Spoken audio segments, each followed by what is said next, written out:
Maginn er vöðvaríkur poki sem tekur við því sem við borðum. Það fer inn um munninn og niður vélindað, þaðan niður í maga.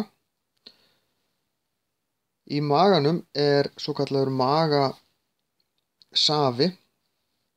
Hann er mjög súr. Það eru líka í honum efni sem byrja aðeins að brjóta niður fæðuna.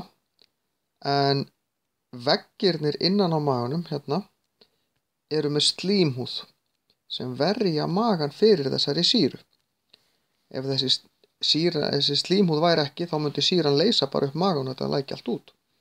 Stundum koma göt í þessa slímhúð og þá maður komið magasár. Það getur verið mjög vont. Eins ef maður er með bakflæði, maturinn kemst aftur hérna upp í vélindað, jafnvel alla leið upp í munn, að þá getur sýran farið að éta aðeins hérna í og það getur verið sárt. Það er það sem við köllum stundum brjóstsviða. En maginn stoppar mislengi hérna í maganum, eftir því hvað við borðum, eftir því hvað við tyggjum það vel og svo framvegis.